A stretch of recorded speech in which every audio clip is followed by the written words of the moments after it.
Jason Miles, and welcome to another episode of This is Revolution Podcast.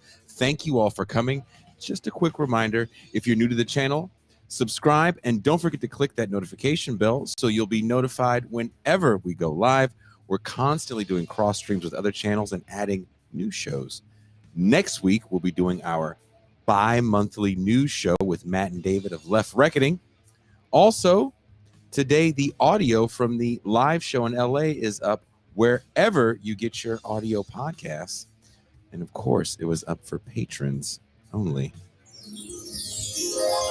Speaking of patrons, thank you to all of you that have become patrons and keep the TIR machine chugging along. If you want to join us, there's only one way. Become a patron. It's easy. And for just as little as $3 a month or $30 for the year, you can access all the champagne rooms and be a part of movie night. That being said, let's bring in tonight's Thursday night news crew. First and foremost, let me bring in my co-host, my homie, my dog. He is the man of the Mau Mau Hour. You may know him from his many appearances on the Brianna Joy Gray Show, The Majority Report, and whenever else a black voice is needed to talk about Haiti. With conviction. Don't laugh. He is the Pascal Robert.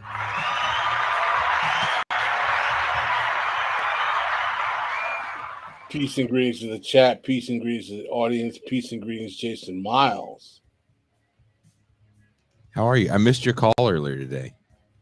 I know you did. You're all busy and popular now. Got everyone's calling you. There used to be times we used to be able to talk for hours and hours on end. It was so easy to get in time. Now you're Mr. Popularity. It's just because I'm on dating apps. That's all it is. It's the only reason why. No, I was actually talking to Teray. I was talking to Tori yesterday.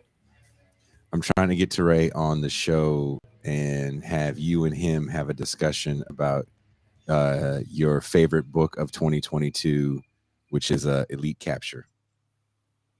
Oh, that'll be fun. Not.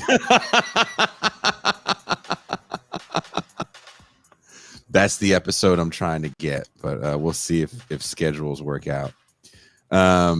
Speaking of the live show, people say this gentleman stole the spotlight at the live show. My daughter's boyfriend, who was there, who doesn't watch any of this stuff at all, after it was all said and done, he was like, Cuba, Varn, and Bessner, them was the niggas. So, but I don't want any of them to say that.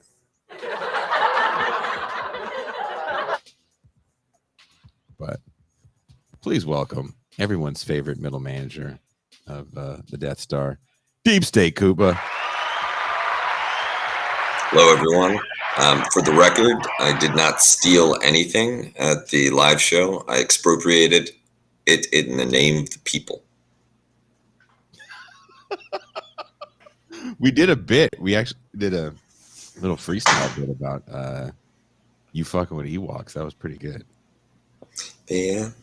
I had to cover up the fact that I had wandered away and turned up late. I'm like, wow, the show is great. Oh, crap, I'm part of this show. If for those of you that have seen Spinal Tap, Hello Cleveland, Cuba pulled a Hello Cleveland. Oh shit, Hello Cleveland. I listened to the live show. Cuba, you did very well. Varn did well as well. Brooke Griscom also. I was very entertained. It was very crisp and professionally done. I wish we had video. We had great production staff, didn't we? We did. Jordan and Jeremy Salmon. Shout out to shout out again. We can't thank them enough. I don't know if we'll be able to have Jeremy's help for New York, but definitely Jordan is going to be part of the organization again of the live show, which was a massive success. I still have Anna Kasparian's degree from her diploma from PragerU in my car. That was a good one. Also part of the live show and friend in real life. He is everyone's favorite pessimist. Some people think he looks like the activist known as Sean King. Some people think he is Sean King. Please welcome C. Derek Varn.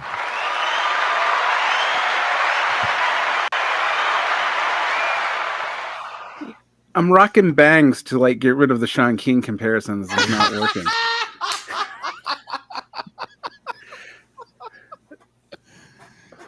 Derek, how are you so quick on the scene whenever a black man gets his ass kicked by the police? Particularly in Salt Lake, given the large number of African Americans who live here. Like, well, I mean, he's the one beating them up, so it doesn't have far to go. Do you guys remember that dude in Brazil that had some crime show? Pascal, do you remember this? It wasn't that big in the States. And I saw a documentary about it when I was in Brazil on tour a few years back. But there was a dude that had a show where he was like breaking this crime shit. Like people were going like, how is this guy on the scene for these murders first? And if he was actually doing a crime. Like seriously, like killing motherfuckers. Yeah, I mean, it had to happen eventually. He might just be the one that got caught. I was like, damn. Because Sean King has to have friends on the force. And whenever his money's getting low, he's like, I'm going to need you to beat a nigga. And then they just go for it. And he's there's no way in the world you can be that quick on the scene of an ass whooping by the police every time. With footage. Maybe it's something about him, right? Like if you're within 100 feet of Sean King, you suddenly feel an intensified racial animus. He's like a one-man race war that's just drifting around America. I don't understand the popularity of that guy at all. At all. Do you have any insight on the popularity of Sean King, Pascal Robert?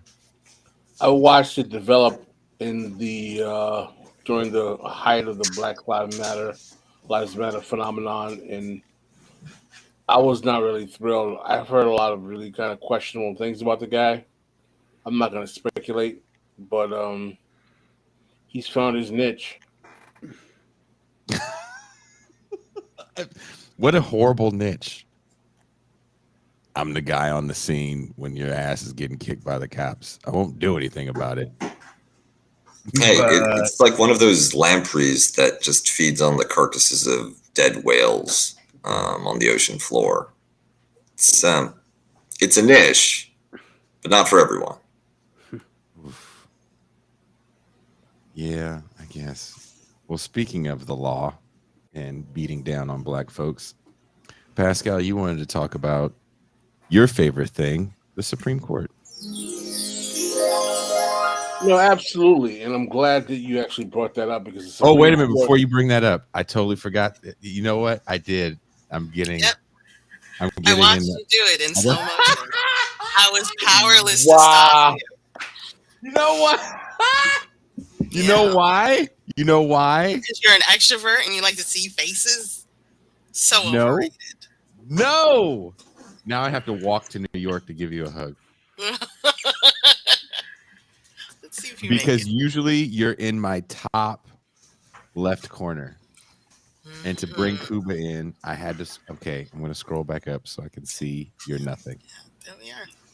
I have an avatar. It's just that people can't see it. Is it a duck?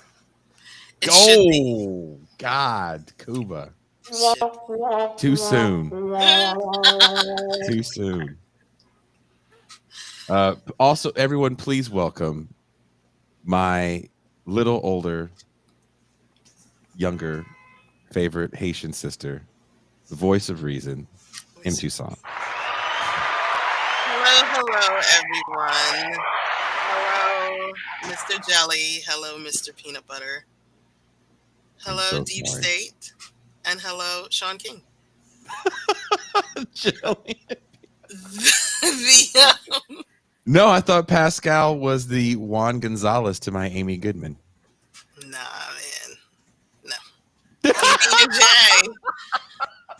You two go right together. It's so cute. Little cufflinks you are. We're not like Juan and Amy, no?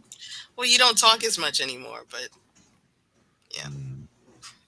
Yeah. Good You used point. to talk on the phone for hours, laying on your bellies on your bed with your feet in the air.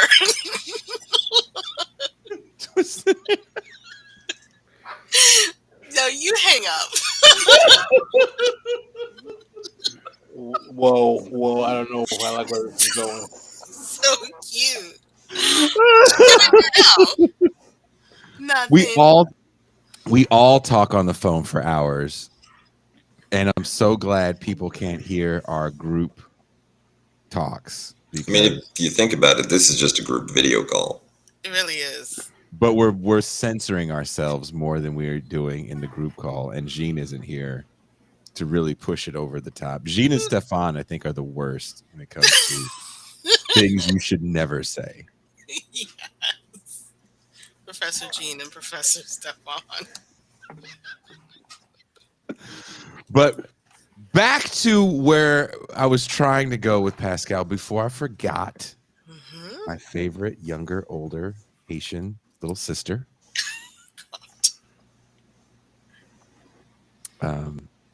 Pascal, you wanted to talk about the Supreme Court and their proposed attack on affirmative action. And for those of you that don't know, that's how Pascal became a lawyer. Easy.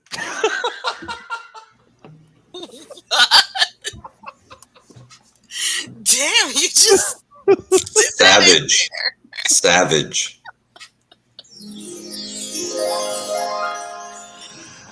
I made that up. That's not true. I don't want anyone to believe that. Anyway, He earned it on his own merit. well, let us see. The part of the problem is it makes the assumption that because people benefit from affirmative action, that they didn't benefit, and that's actually one of the problems that I have with the framing of the subject matter. For those of you who don't know, my attitude towards Supreme Court jurisprudence, pretty much since the days of Bush v. Gore, is that it pretty much is worthless anyway because the Supreme Court is taking the posture that it had prior to the Warren Court, which is that it's a reaction, it's a tool of reaction and to protect the right-wing factions of American politics. That being said, what has happened recently is that the Supreme Court is now considering affirmative action and what the future of affirmative action is. Now, affirmative action is a race-based remedy that comes out of the civil rights era that was a form or one of the best forms of racial democracy, in that it basically inured black people at the highest levels of the educational tier with the access to university education under the guise that they normally would be discriminated against that education if those means were not facilitated for them. So the assumption was that if affirmative action did not exist, they would be discriminated against those institutions and would not be admitted. So the Supreme Court now, as this article in the Nation demonstrates, is about to take this up. The Supreme Court started the process of officially dismantling affirmative action in college admissions on Monday as it heard two cases attacking the policy. Cases were brought by the Students for Fair Admissions, SFFA, a group that claims to represent the interests of Asian American and Pacific Islander students who claim they were discriminated against by race-conscious admission policies at the University of North Carolina and Harvard. I say claim to represent because the group was actually organized by Ed Blum, a white conservative gadfly backed by well-funded donors who has made his life's work to end affirmative action. Blum has failed to take down affirmative action in the past, and most recently in 2016, through the vessel of Abigail Fisher, a white woman who sued at the University of Texas over its admission policies. In these cases, Blum and his white conservative ilk are trying to find success through pitting different minority communities against each other in competitive war of college admissions. One of the interesting things about that Abigail Fisher case is that as much as we find that people complain about affirmative action being white women traditionally are the biggest beneficiaries of affirmative action, particularly in the workforce and particularly in higher education, which is something very few people talk about because the way the program was delineated, it actually allowed them to be the beneficiary as well. My position has been, and it always has been, that affirmative action at the higher educational position is a class project, is a project of generally black petite bourgeois, upper middle class, and it's a class entry project. And I think that if we believe that there is some value in the project, it has to be set up in a way where it opens up its valve to people who are economically disparaged and considers race, but doesn't exclude those who are economically disparaged from other races as well. I've always, for quite a long time, for the majority of my life, realized that affirmative action was going to be on its death knell from the Bakke decision in 1973, realizing that the posture of the United States had become so hostile to racial redress and racial democracy that some type of social democracy had to be used to replace those type of programs, meaning that the notion that America was going to tolerate a race-based exception to the normal functioning of American society in order to deal with the grievance of black people, I realized early on had a short waiting life. And I think that the best way to deal with these problems of the actual disparities that black people suffer is to make these remedies class based. So instead of simply saying that a third generation, fourth generation black kid who goes to Martha's Vineyard every summer and whose parents live in, say, the Hamptons should be able to be a beneficiary of affirmative action and go to Harvard, I would say that he should be the kid who grew up in, the projects of Brownsville, who did well enough in high school, as well as the white kid who went to Southie, should be beneficiaries based on their economic condition. And I think that's the best way to remedy these questions, and that's the only way we have some type of redistributive pattern in higher education that allows us to consider the background of individual candidates without discriminating, or else we're always going to fall into this trap. Now, this is for the black elite is going to be a major sticking point because they always see affirmative action as one of the linchpins of their entryism into the ruling class. I personally think that the jig is up as far as that's concerned, and I would also find that I'm not surprised that as a means of trying to compensate for the loss of this agenda, many people are turning to concepts like reparations as an alternative, as to find a way to maintain a protection for the racial democracy that I think is always going to be an elite project and not be a beneficiary to the majority of blacks who are poor and working class. Can you explain the Bakke decision? The Bakke decision was an early 1970s, I think 1973 Supreme Court decision that relegated the utility to affirmative action to a certain time frame, and I think it actually removed the quota system from what was able to be used at that time and made it just a general application. Cuba, I know you are very against affirmative action when it comes to Ewok stormtroopers. Do you know we'll have to redesign the uniforms? They can barely hold one of those blasters, let alone target it accurately. Although that's a problem with the full size stormtroopers too. But think about the helmets. That's going to be like 40% more materials. It's insane. Plus, are you really going to tell some good old stock human stormtroopers that they have to shower with a bunch of fur balls? What is your take on the Supreme Court and affirmative action? Well, the part of me that has my old Eastern Bloc mentality just sees education as technical training, which should be rolled out by aptitude, and that the more meaningful interventions come downstream in secondary education, elementary education, family support, health, nutrition, so that the exam that one takes when they're 16 is measuring at least how well you did on the exam, rather than were your parents wealthy enough to give you every conceivable advantage that the economic system otherwise wouldn't provide. And I think that if we move away from specifically affirmative action at conventional universities, then and talk about secondary or rather tertiary education as a whole, the United States has shortages of many kinds of skilled labor and applied specialists.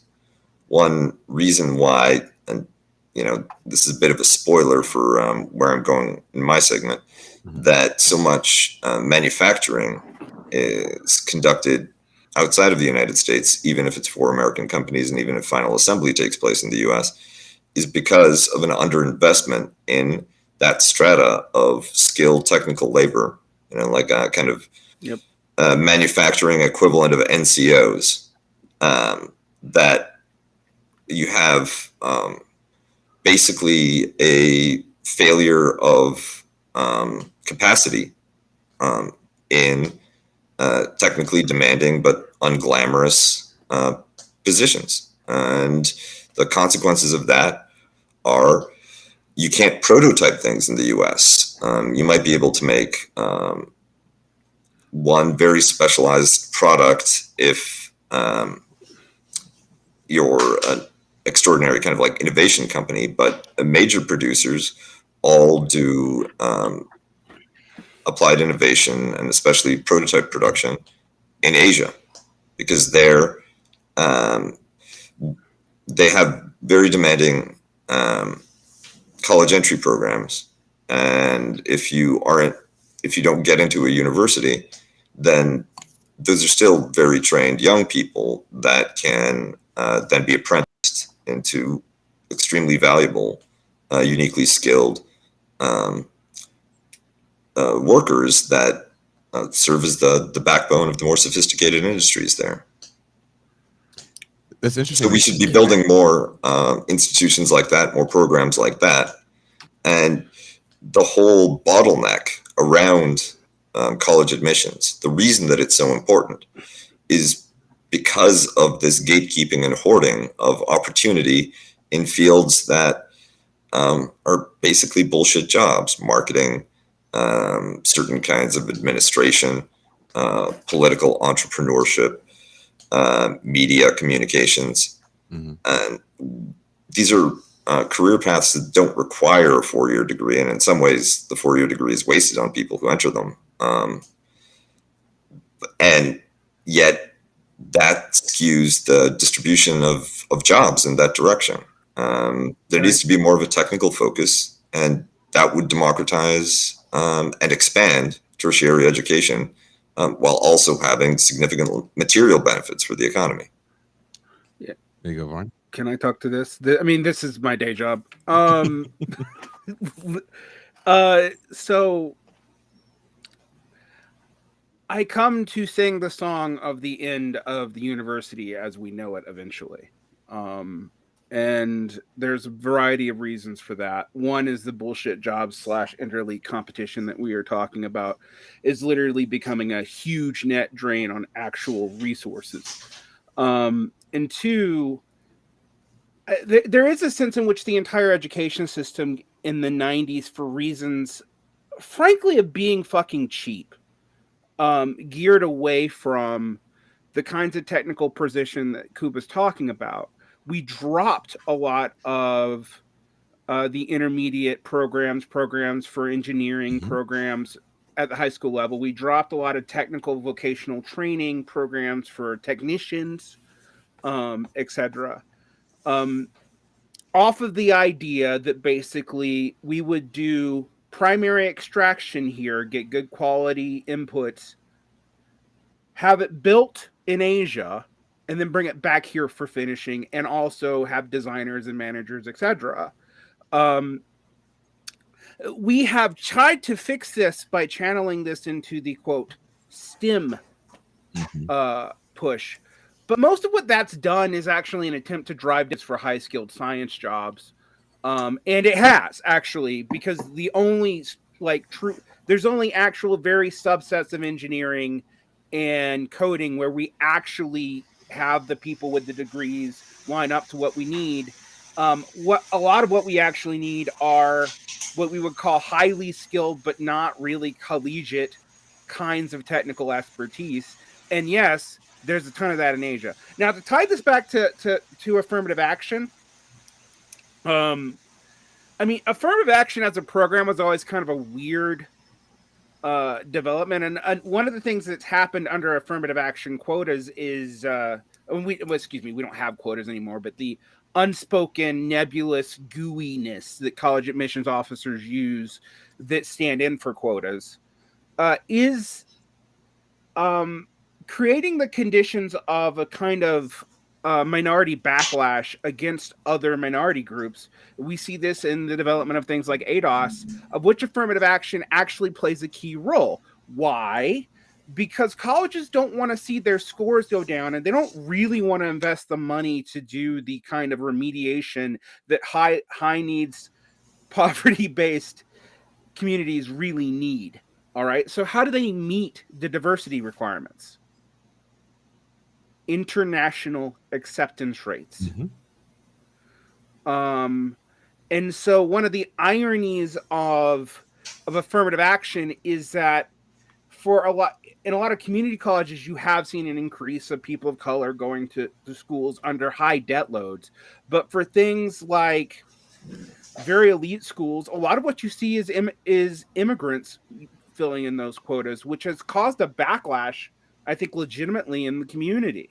And it really hit home with me when I was looking at the recent stats that even though college has gotten more diverse in its acceptance amongst all levels, and in fact, even to the point that in most elite colleges now, most of the white acceptance is almost all in legacy acceptance.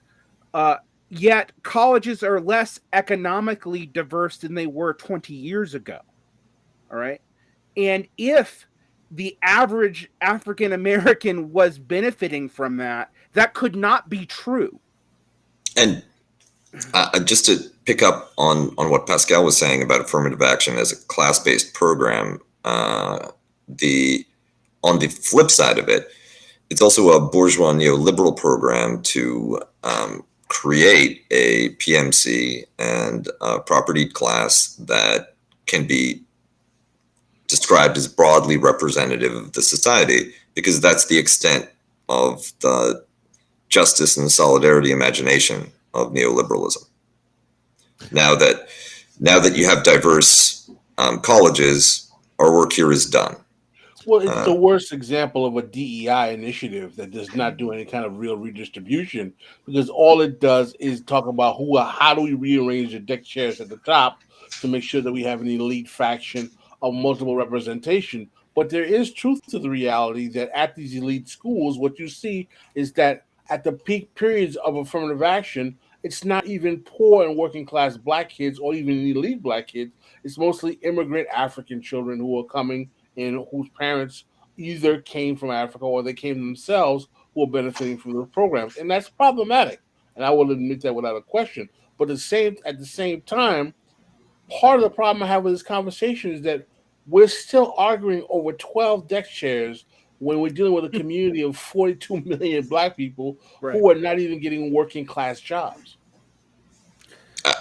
I think that the focus should be less on the demographics of the elite and more on the relative material position of the working class, which other states, even capitalist bourgeois states, can recognize is essential to the overall health, the sovereignty, the defense of the society, the economy, and the country. It's a major weakness of the American system that it doesn't skill native-born students adequately if they're from working class families, and B, middle class or better Americans, native-born Americans, don't really want to study. It's seen as an outsider activity, something that compensates for failures in the real virtues, which are popularity, charm, status, access, athletic ability. Yep. But I mean, you kind of called it early on, Kuba, and this is one of the first lessons I learned actually in high school.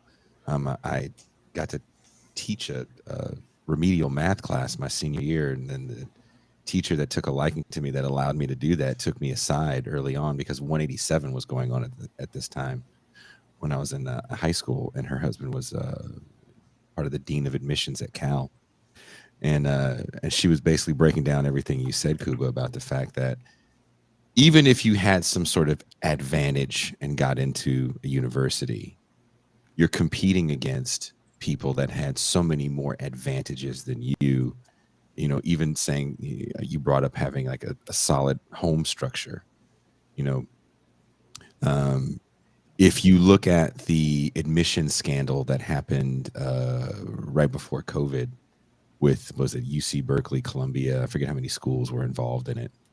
USC was involved in it as well. But these parents that were paying for this kind of side door in because they couldn't afford to build buildings to get their children in, and they weren't legacy themselves. These kids still had massive advantages to get into schools, especially when it comes to like SAT preparedness. They were still going to top end high schools, and yet still their parents felt it was necessary for them to pay, get them into these quote unquote elite universities. Because they're de-skilled. I mean, so I know we don't like talking about generational patterns in socialist world for some reason, but literally a lot of these families of petite bourgeois and not even, you know, we talk about these middle class, a lot of them are middle class off of land speculation and luck and tech investment. Their children aren't skilled. And they don't have cycles of work to watch to model that on either. And so Kuba's quite right that you don't have an incentive system amongst that group of people to encourage study or technical expertise anymore. We haven't seen that in the US since the 60s. Or ironically, we have on paper, the most educated society that the world has ever known, and yet it is focused primarily on these kinds of things that Kuba's talking about. I mean, one of the things that I realized really late, and I realized it too late, actually, for myself, as a former working class kid who was taught all this bullshit and believed it, is that going to college isn't going to do that much for you unless you know how to network. Yep. I mean, it's just simply that true. Absolutely. We learned that at Kim's wedding. Yeah. And so even if these affirmative action programs actually did what they said they did, the entire system is still rigged against that. But they don't do it anyway. Like, it's, you know, you do have to think about training, better schooling, etc. And I can guarantee you that you're going to get pushback from almost every element of American society right now. And normally I'm the person saying this is not just an American problem. This actually is primarily an American problem. You do see similar trends in Britain and France, but you don't see it in Canada. You don't see it in Norway. You don't even see it in Spain.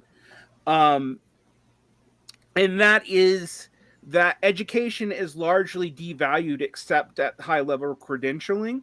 So there's nobody really believes in schooling as anything other than basically free childcare and networking. I mean, you hit the nail on the head. I was talking to a Hollywood insider on Friday in LA, and he was telling me about how people get writing jobs because their kid goes to the same kid as the showrunner, and it was a very interesting conversation, very illuminating. That And being, One thing I just want to end on God this damn note. it, For Pascal, me, it's timed. is that I don't want to dismiss affirmative action for the one value as an anti-discrimination vehicle. In that, if you didn't have the program, most of these places would have no Negroes at all, quite frankly. And that's what happened in the places that got rid of affirmative action, i.e., California, i.e., Texas, etc. So I actually think that in that regard, there is at least some value at that point. Well, I mean, it's clear to me that the Supreme Court wants to get rid of it for totally reactionary reasons, right? They're not doing what we want, which is like making American public school better. That's actually completely not going to happen. I mean, and I didn't bring it up when you guys asked me what articles. I was like, do I want to talk about the destruction of American public schools through activist PTAs and parent orgs? Do I want to talk about? So ultimately, I decided to talk about global politics, but the American public school system is fucked. All right, like, and it's not going to get better anytime soon. The polarization of all knowledge, like the idea that there is a liberal and conservative way to talk about fucking math, is toxic. and there's a racial way to talk about math too, which is bizarre. Like both these ideas are common on all parts of the political spectrum now. It's totally toxic to building technical skills. It makes it seem like technical expertise is itself a politicized function. And yeah, in some abstract way, in the way we talk about the development of professional classes, it is. But in like the sense that physics only works a couple of fucking ways, it's absolutely not. And I'd also chime in that when you degrade the value of teaching as a career, you lower the economic benefits that come with it to the point where you have to accept poverty wages. You work at private schools, but public teachers are not highly regarded by most Americans. The labor movement is trying to push that in the right direction, but it was in the United States that I learned the expression "those who can do, those who can't teach." And when those are the material conditions, the people that you get as teachers are either ones who couldn't get a more economically secure career, or people who are motivated by ideology, by purpose, by mission. And sometimes it's humanitarian, sometimes it's humanistic, but sometimes it can also be weirdly ideological. Well, look, we can talk about this. Hold on, Derek. We can talk about this for quite some time, and we try to get this show done in an hour. If you guys want to expand on this, we have the champagne room where we can go expand on these things because it's time. Another expression in America, Cuba, and it's "you niggas went too long." Another expression for you. And I want to say also, there's a lot of people in the chat who I haven't seen in a while. I'm sure you guys are noticing it too, Pascal and Toussaint. And we have a celebrity in the chat, Sean KB from the Antifada. We have another celebrity also, not to step on Sean KB. We had Dan Mello. Dan Mello, author extraordinaire. So, Derek, it looks like Bibi Netanyahu is about to return to power in Israel. And this is after a center-right party put a stop to his 10-year run. How did this happen, and what does it mean, not just for Israel, but on the global stage? I spend a lot of my time thinking about the global and the politics because I think there's a way in which we have to really understand the agency of other countries and the way even the United States operates, particularly in what we often call American decline, but what we should really call global capitalist decline, because America's relative power actually is staying despite declining. But that does not seem to be immediately the case in Israel until you look at the fact that Israel is developing an independent identity from the U.S. bloc. And that identity is, frankly, somewhat more scary than its identity when it was, part of the U.S. umbrella apparatus. And what I mean by that is Netanyahu's victory actually might even endanger its relationship to the United States. Now, it's never going to truly decouple it. Yes. It's never going to truly decouple it. Of course not. There's AIPAC, and we'll make sure that doesn't happen. And U.S. interests are, played out. But played out with Israel being what it is in the Middle East. But as the U.S. is more energy independent, Israel's less and less important to U.S. geostrategy too. And that's something I think people miss. But what does this mean for Bibi Netanyahu and his return? Well, you're stuck with a conundrum right now. Since the Kadima split and the end of labor at the end of the 1990s, the Israeli left has had to deal with the fact that left-wing Zionism has pretty much always been a lie. What do you do with that? And what a lot of people have done is vote with their feet and leave. And so what you've seen is a lot of secular Jews and a lot of Jewish leftists returning to the United States and to Germany in particular. Whereas Jews from Russia have been, from the Soviet Union, have been coming in. And you've seen an increasing nationalism and conservatism amongst the Mizrahi and Sephardi populations of Israel, not just the Ashkenazi. And in fact, the current Netanyahu coalition is almost as much, and probably even a little more, Mizrahi and Sephardic than it is Ashkenazi. Now, for those who don't understand the developments of that, and it's not really correct to think, oh, Sephardi Jews and Mizrahi Jews, not white, Ashkenazi white. I'm in so much that I have Jewish heritage. My Jewish heritage is actually Sephardic.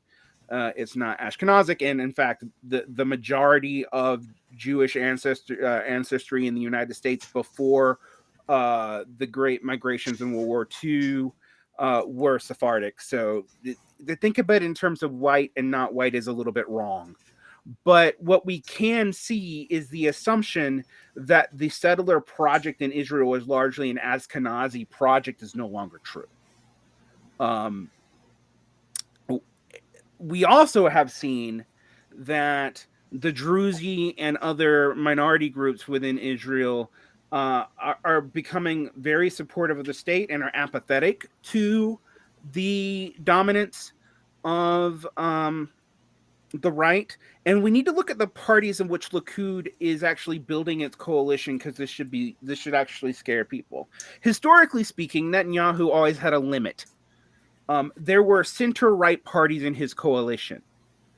With the kind of pact that became the 36 government of Israel last year, with the center-right coalition, including the Liberal Party and Ra'am, which is a kind of center-right Islamist party, that seems to have radicalized a lot of people and neutralized a lot of others. Meretz, which is the other left-wing party which vote shares with Labor, has almost completely collapsed.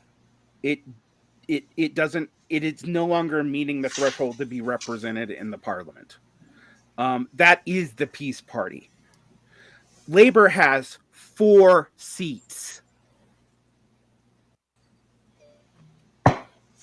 Meaning that we are in a predicament And this is a predicament of the realization of the problems of Zionism. You know, I am an anti-Zionist, and so I don't want people to take this the wrong way. But if all the left of Israel leaves because they abandon the Zionist project, and none of them stay to form a coalition government with any Arab parties, there will only be further and further right parties in Israel. Mm. And that's exactly what we're seeing. Yeah, but it's also not. One question is, even if you added up all of the emigres in the U.S., in Europe, elsewhere, that left, together with the discouraged remnants within Israel, is that even enough to stop right-wing ascension? Because if it isn't, then you're just going back to punish yourself. I mean, the question is interesting, and that is, if they make coalition with the center-rightist and liberals, yes, but barely. But the thing is, you're kind of fucked either way. This is kind of the state that we find ourselves in. It's a little like mm-hmm. it would be a little like telling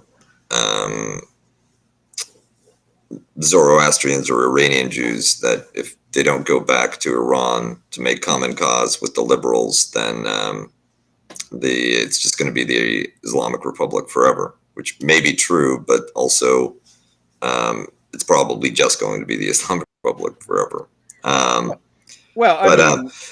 There's one thing that I wanted to pick up on when you're describing the Druze and other religious minorities becoming more and more inured to right-wing rule. That sounds a lot to me like the Bashar al-Assad offer in Syria. That what is enabling that, enabling a minority that is not the titular group of the nationalist project to get comfortable, is fear of the alternative. And the condition of Palestinian life, especially in the Gaza Strip, has been so harsh for so long that it's no surprise that there isn't a great appetite for peace, but instead an appetite for militancy and revenge towards the state that's been imposing an apartheid style system across the territories. Pascal, do you have anything you want to add? No, I think this is a 0-0 sum game for the Palestinians. I think the fact that Netanyahu is back in power and he is empowered by the fact that now he has legitimacy means that, you know, the bad old days are coming here, and here they go. They're worse than that because there's now no check. Like, I do want people to understand this. The parties that back Likud, the Shahs and United Torah Judaism, the religious Zionist party are Tukum, and the Kahanist now explicitly. And if you don't know what Kahanist are, and unfortunately, I actually have relatives. Mir Kahan is technically a very distant cousin of mine. Kahanism is a defensive Israeli nationalism that is totally okay with being eliminated, a nationist explicitly towards the Palestinians. They have instigated terror attacks, and they are part of this coalitionary government. And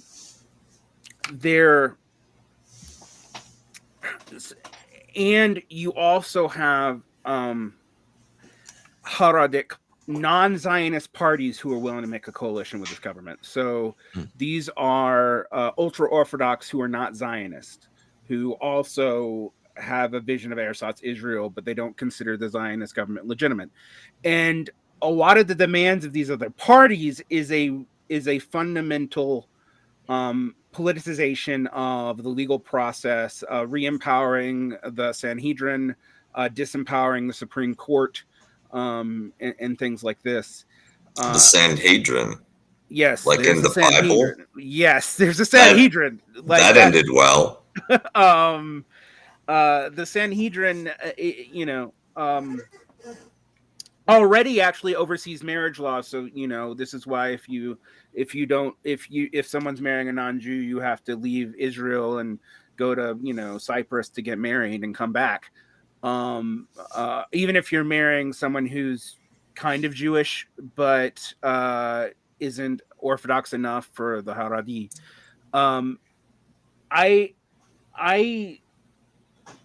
The only thing now that is holding Israel back is balancing between concerns of its relationship with Russia, the United States, and China, because it has relationships with all three, and it has some, it has a lot of unofficial relationships with nations like Saudi Arabia, etc., that while they're not official because it would be vastly unpopular, they're definitely the case.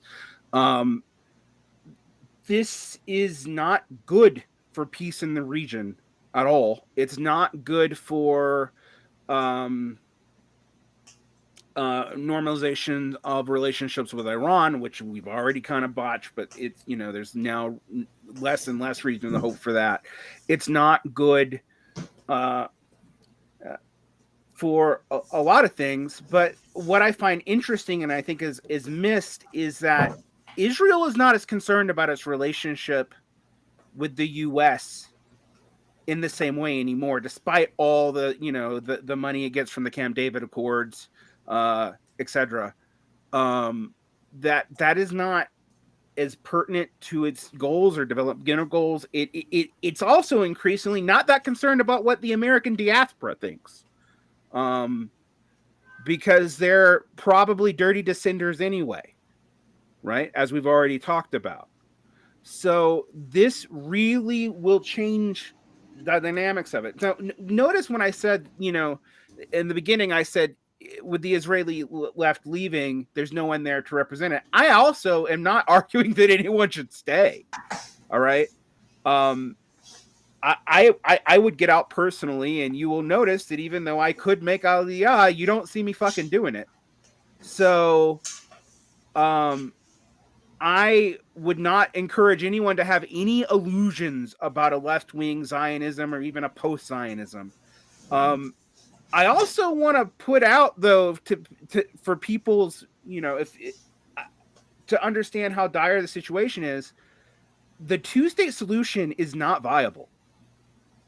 It being maintained means that things can only move right, and both sides.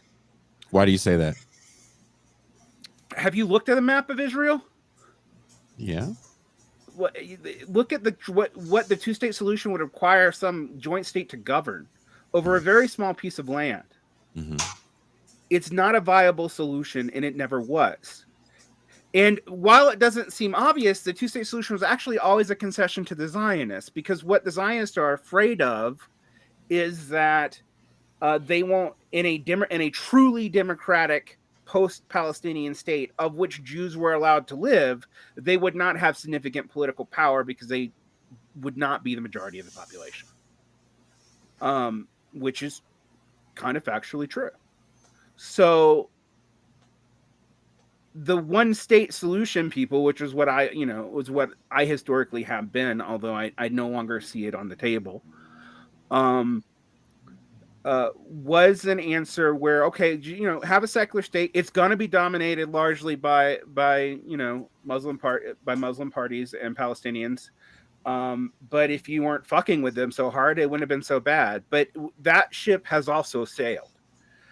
I know it's unpopular, but personally, I'm a proponent of the zero-state solution. The Jerusalem, that should go to the Pope, as God intended. And And the rest of the territory, I think, would make a very nice golf course and scuba club. Well, it is sort of an argument for bringing back the Ottoman Empire, but oh my goodness,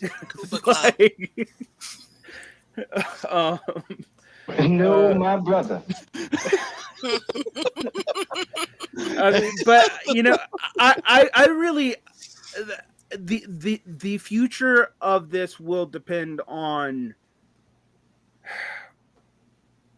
I don't know what it actually depends on. I mean, like, a lot of it's going to depend on how Palestine itself responds and what Arab Israelis do in response to this. But it's hard to see a way forward. Most of the Arab Israeli political parties are coalitionary and marginalized, and part of what people believe freaked out a lot of the remaining young people into turning away from the center-right coalition to the far-right coalition is the presence of Ra'am in the coalitionary base. So the fact that there was any Arab Israeli representation in the government at all was part of a radicalizing factor. I also think that last year gave a lot of people a lot of false hope on a bunch of international victories. And we are seeing the payback on that. Well, I also think that we shouldn't lose sight of what the prospects are on the Palestinian side. And the reality is that they're quite dismal. There's no way to negotiate. There's also no way to fight. And Gaza has become an open-air prison.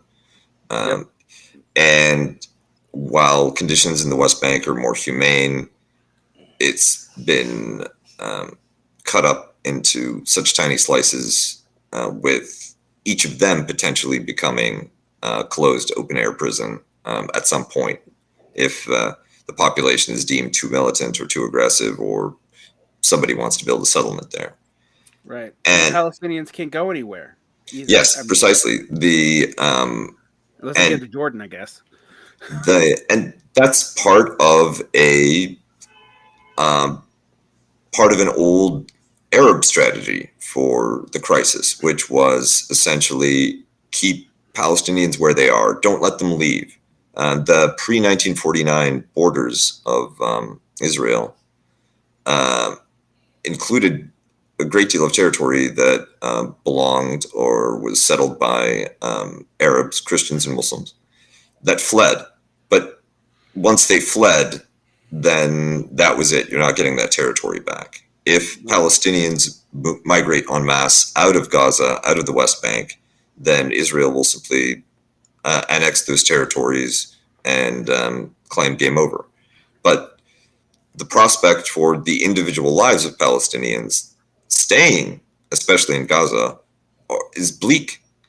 But Egypt, other Arab countries, don't want to accept a large Palestinian population for fear of the consequences to their own domestic politics, the economic costs associated with traumatized, impoverished population coming into countries which tend to also be traumatized and impoverished.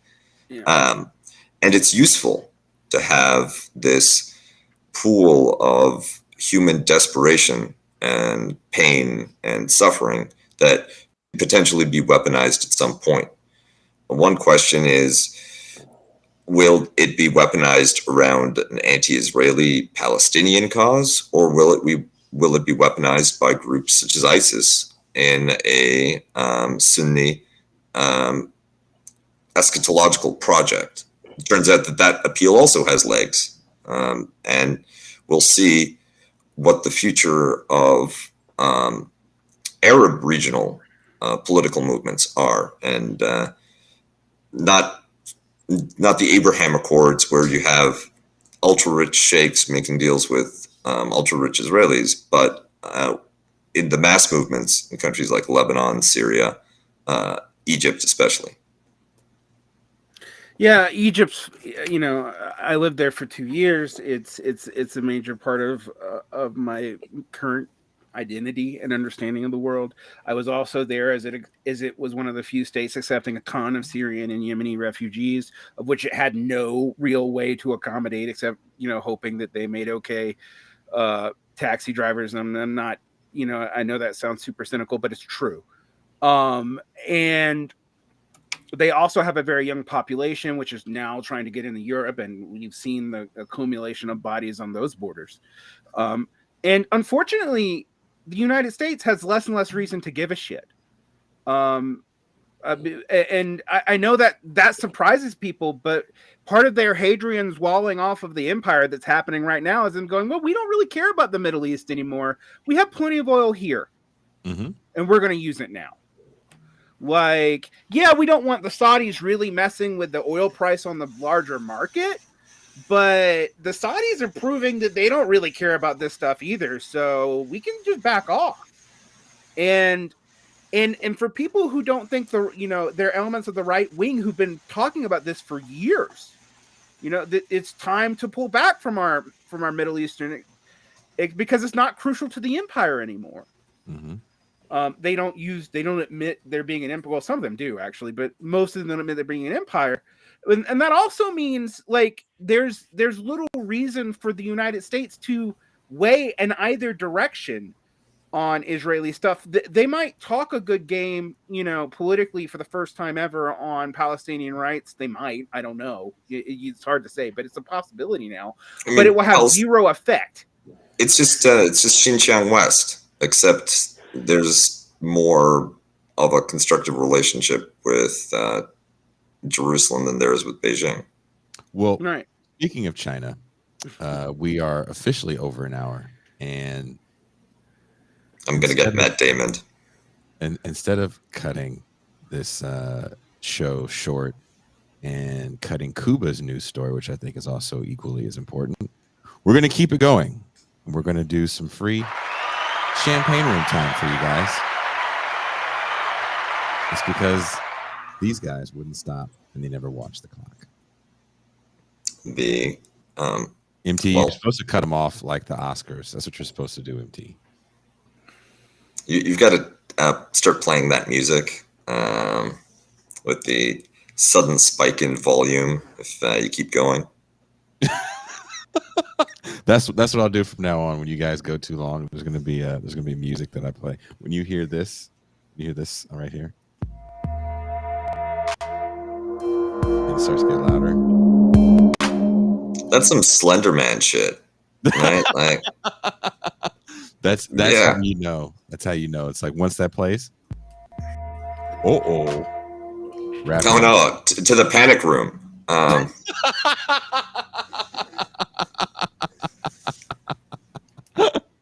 So we're gonna give you guys some free stuff tonight. Is that okay, MT? Yes, go for it. Okay, I gotta ask the boss lady before we do this stuff. So Cuba, the Tesla that is put together in the States is mostly made of Chinese parts. And I've already touched on some of what I wanted to say earlier in the context of education. But tell us more about these Chinese parts and Teslas. And make sure we get banned from Twitter before we even get our blue check mark. So the essential components of a Tesla, the batteries, the electric engine, the drivetrain, the body, and also the charging hardware and equipment for docking stations. All of those physical components are manufactured by one or more Chinese suppliers, and then installed in Tesla machines for sale, a nominally American product. What Tesla contributes in terms of technology is largely the software and the design. The software, including an AI which is not street ready, and might decapitate you under a semi truck if it's turning left at the wrong time. So even the main contribution of Tesla to its own vehicles is questionable. It hasn't like a lot of Silicon Valley innovations over the last 20 years, it was announced long before it was ready, and we're still holding our breath to see that brought about. Even if the AI were technically safe or effective on American roads, there's going to be a long march through the regulatory bureaucracies before it can be rolled out on things like interstate highways or the main public road infrastructure. After all, that infrastructure covers multiple jurisdictions, and there's multiple bureaucracies at the state and federal level that have a say in what can drive on road systems. Now, pivoting back to China, why is it that this equipment is all manufactured over there? Well, while the United States was busy offshoring as much of its manufacturing capacity, China sees the opportunity to accomplish a significant transfer of skills from the West, especially the United States, into its domestic economy.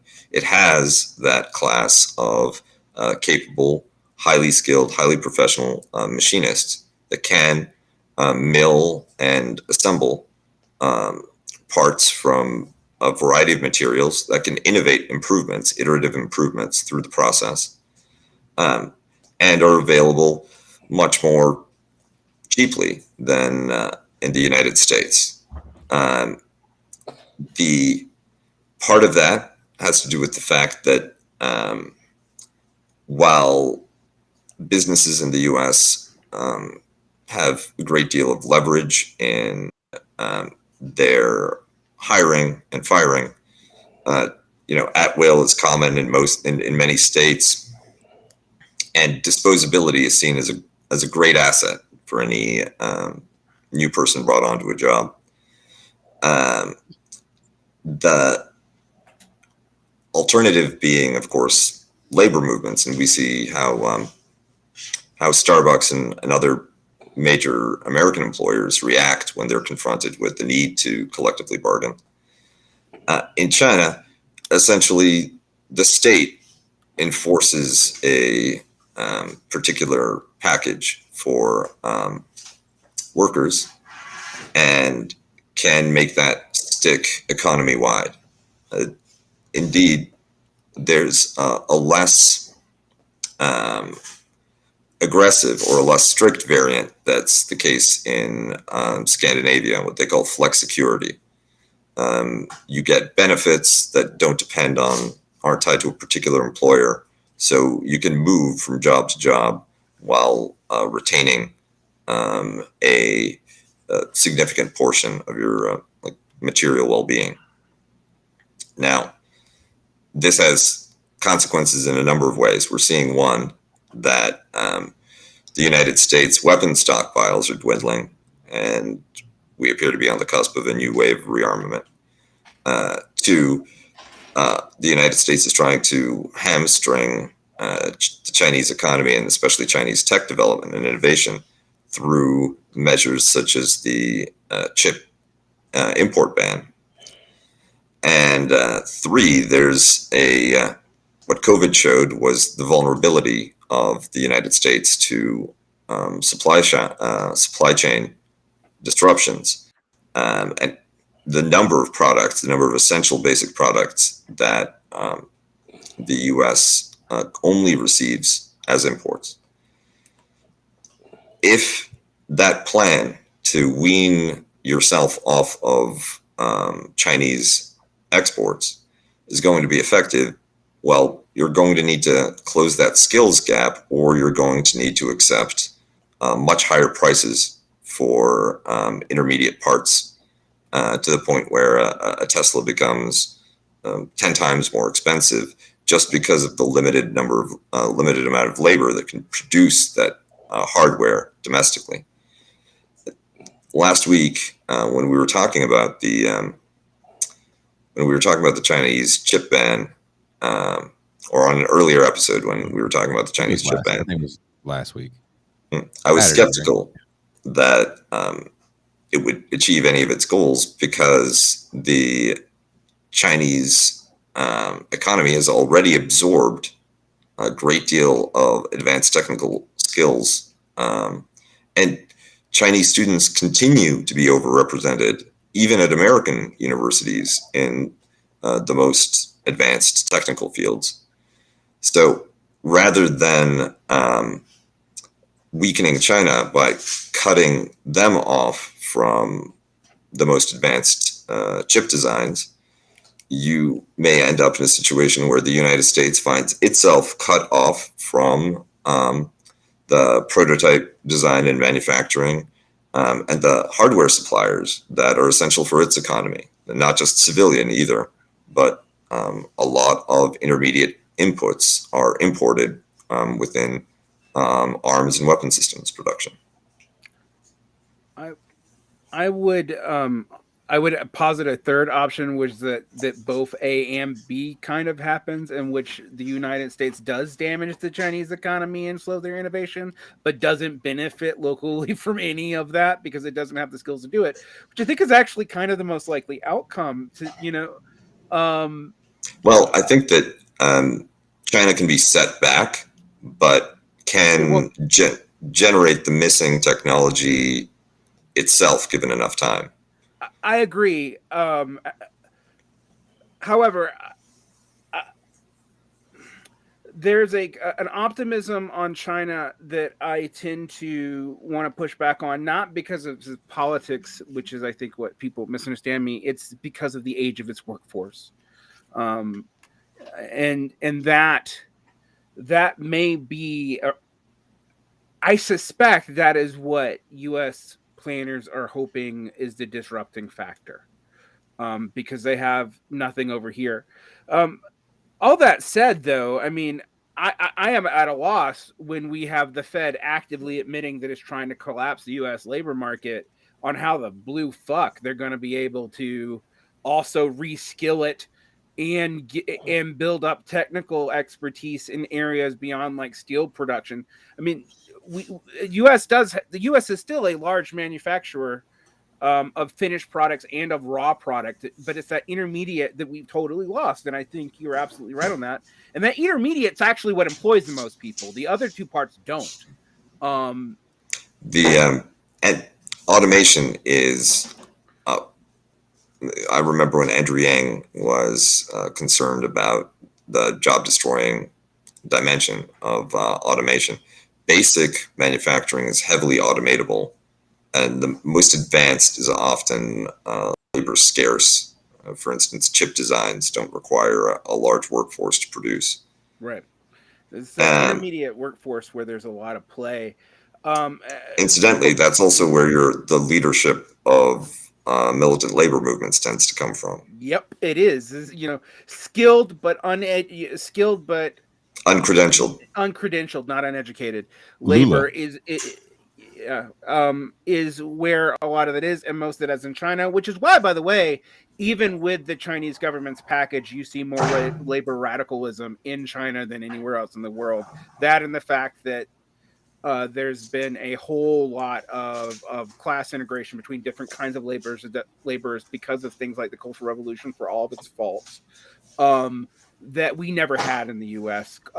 We have whole sections, not just whole classes, whole sections of classes that don't really deal with each other on a day-to-day basis. We're even segregated in housing in that way. And I think, like, it looks like the United States, in a willingness to return to the Cold War mentality, may hurt China and also hurting itself. And for people who go, well, the West is screwed too, I think they know that. Like, everybody knows that both China, like all the quote developed countries, of which China now should be considered one of, have an aging labor population. All of them, which is the great irony of letting all the the chaos at the borders go on, is that there is a real fear of all that labor, but there's also in not being able to integrate it, but there's also a real need for it. And this is one reason why the United States has the elite, regardless of the rhetoric, has largely been phlegmatic about large-scale Latin American migration, because that is the type of labor they want. Desperate, impoverished, eager to serve. Yeah. And it's actually a 2-generational boost, because the children of unskilled Latin American immigrants in the United States that have an opportunity for citizenship and that get educated themselves, they have the same pattern as other first generation, second generation immigrant communities, where that's a group that's much more likely to take education seriously, see it as an opportunity, apply themselves heavily, and seek out those kinds of NCO in the economy roles, as well as actually being NCOs in the U.S. Armed Services. So the classic neoliberal solution to the aging population problem has always been mass migration. That is a harder sell in places like Japan and China. Wasn't that the benefit of ending the Bracero program in the 60s? You had all this new labor that was stuck on this side of the border, right at the same time where Black people get all these rights and an entry into a lot of the unions.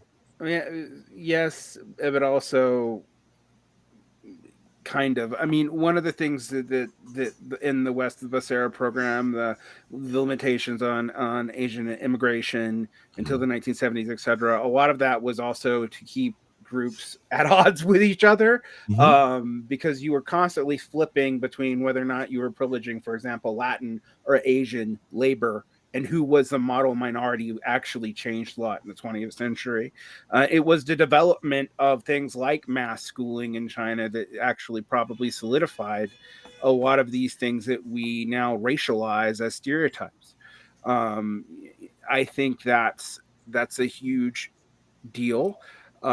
I also, when we talk about this in terms of states, a lot of these states are having problems. I mean, China's having problems that I think we weren't predicting too. But when we talk about Teslas, I think Teslas is like the funniest thing about this. We've known this about Apple. Apple is an American company. It hires a lot of American workers. It uses a lot of American materials, but they're still fucking manufactured in China because they have the expertise to do it, and the machinery to do it. And we more or less don't. And the labor force. Yeah, I mean, we don't really have the labor force. I mean, the other thing is we keep on talking about renationalization and all this, but unless a lot of humanities degrees people want to go into the factories all of a sudden, we don't have the labor force for that. Now, maybe you will, because a lot of these jobs are becoming shittier and shittier and shittier. And there are days as a teacher that a good old factory job actually sounds pretty good to me, but we forget that was largely unattractive for a large part of the 20th century. I mean, it wasn't just a conspiracy to kill industrialization is why workers left it. But I would contrast that with Europe and to a certain extent Japan, where those comparatively speaking, factory and industrial manufacturing jobs, pay is better, benefits are better, vacations are longer. You don't hate it so much. It's not such a bad deal. Agreed. In the United States, improvement in mid-century material standards was largely due to exit from industrial labor, while in other, I would argue, more enlightened developed economies, it was through the improvement of the conditions of industrial labor. This is your social democracy showing through. But where's the lie, my friend? Where's the lie? Well, the thing is, Europe's economy is kind of collapsing right now, so it's interesting to talk about that as both a truth, but also because I agree with you. There's nothing, you didn't say anything wrong there, but it took one energy shock to turn Germany from a net exporter to a net importer in a year. I mean, it took one energy shock to bring down Jimmy Carter and totally make the United States into an industrial basket case.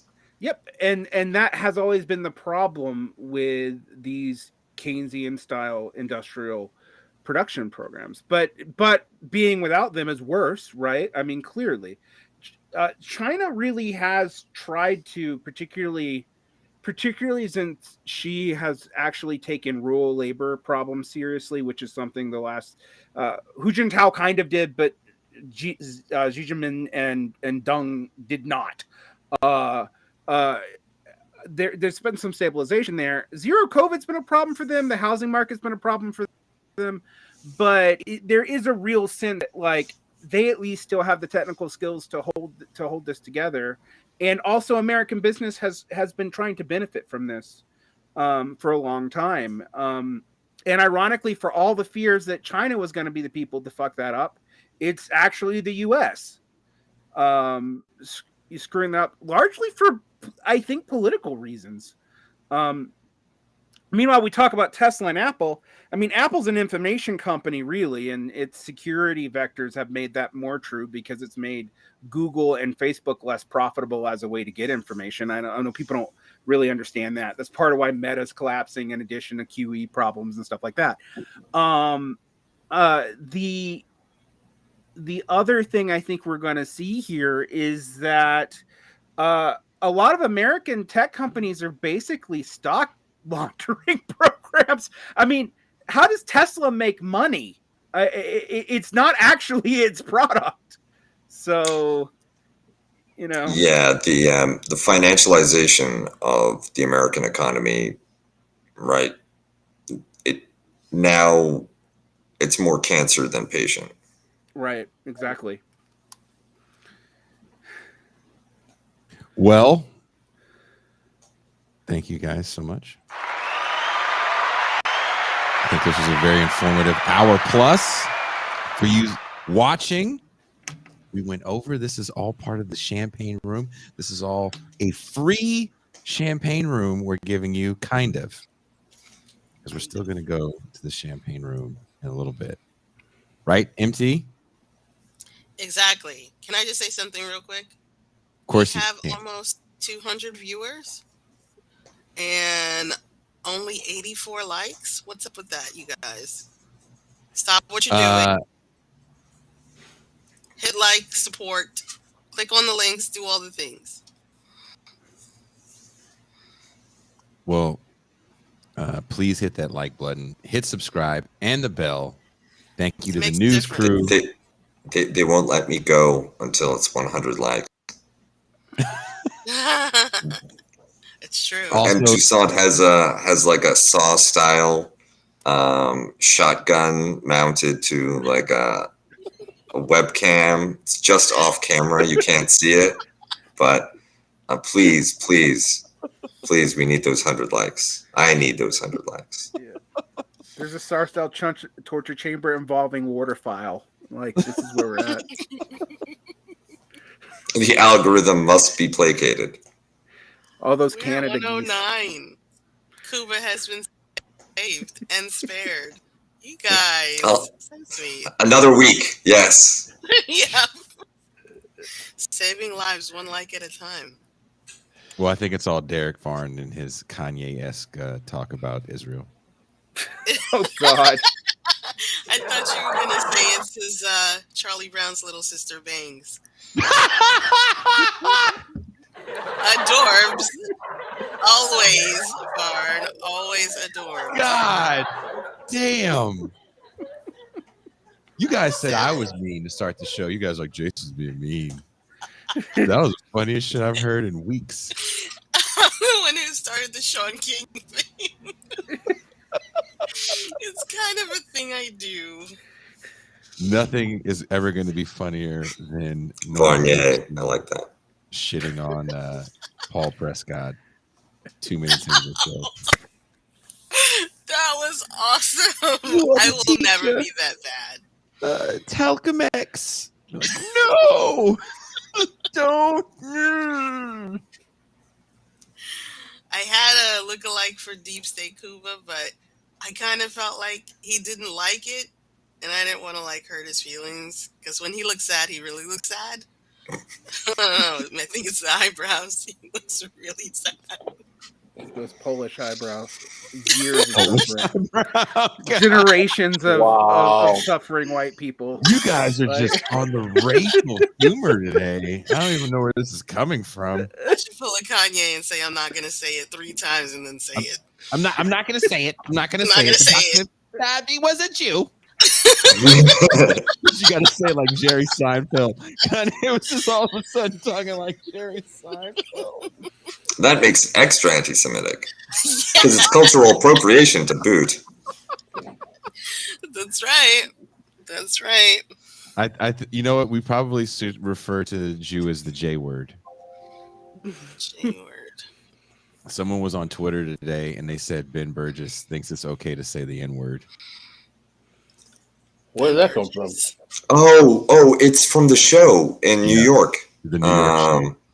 He defended a teacher who was protected by a union for using the N-word on like free speech and labor power grounds, and that became. Yeah, they were trying to be like, so they had this black guy walk up to Ben and be like, "So you think it's okay to say nigga?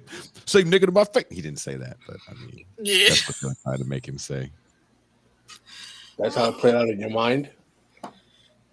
It played out kind of. We like need some fan art. Chat. It was pretty. You got your homework. It was pretty close to that. It was pretty close to that. Like, so you think it's okay? And we don't even know the context of the teacher saying, like, the way they try to make it out. The teacher came in the classroom and was like, "So it looks like all the F's are from the niggers, and there's some nigger misspellings in here. That's what you niggers do." It wasn't even like a Mark Twain reading. It was nothing like that. Can't even. Who knows?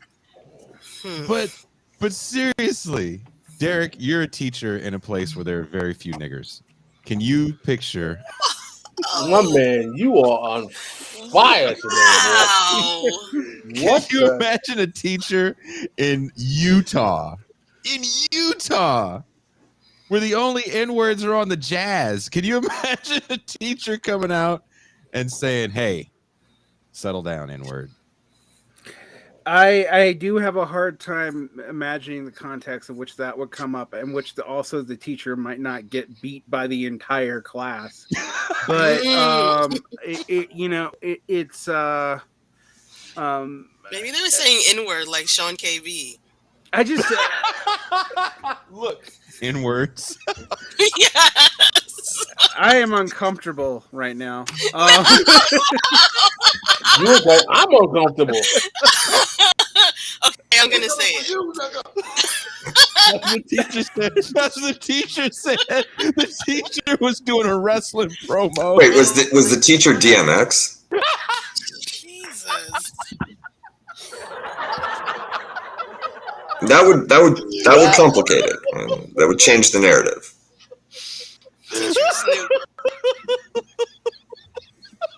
The teacher was Snoop. He meant to say nephew. You said if the teacher was DMX? Can you imagine? R.I.P. But like again, and the person on Twitter was just off their fucking rocker. But there was a situation that actually really happened where with a friend of ours, I won't say the name or the school, but a teacher was teaching a professor was teaching a class on Reconstruction, and they were reading a sign from a picture, and it had the N-word in it, and they read the word, and a student complained and was trying to get this teacher fired. So to Derek's point, and so I'm like, in the last 10 years, what kid isn't videotaping every situation in the class? I was about to say that would be on tape. If particularly if it was something that was telegraphed in any way beforehand. I've had kids try to trick me into saying things, not anything like that. Saying nigger? No, God, no. Sean KB got tricked. Were they singing DMX? but I have had people try to trick me into saying things on camera before that could be taken out of context. It's not like that word hasn't been uttered in hateful ways in schools, but it's hard to imagine how it would come up with a teacher unless the teacher was probably had other problems and they were looking to fire them anyway. Anyway. Yeah, you don't have to get into that. I just is that Spencer? That's Spencer. We have another celebrity on the show. Shout out to Spencer. Good to see you, Spencer. Spencer pissed off so many people with that clip that Gene made of his Fanon episode. Thank you, Spencer. Yeah, thank you. We appreciate that. Why does Derek look so mad? Why you can't look mad with bangs? Switch it to Angry Rachel. Yeah. Oh. Wow. I am both Sean King and Super Karen. Alpha and Omega at once. Asymmetrical action. Okay. Isn't that one of the harbingers of the end times? He called it. And out of the Utahs will come a man who is both Karen and King. 1K short of, that group that we don't like. That's what I need is a bunch of people spelling my name with triple Ks. Thanks, dude. Jeremy Samus says the end.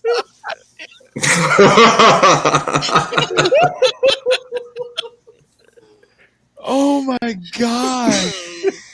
Incredible. Oh my God. Look, I had something I wanted to say, and I wrote this whole thing out. I don't even know if I can get it out with a straight face now. Well, let me say something first. I'm not going to say it.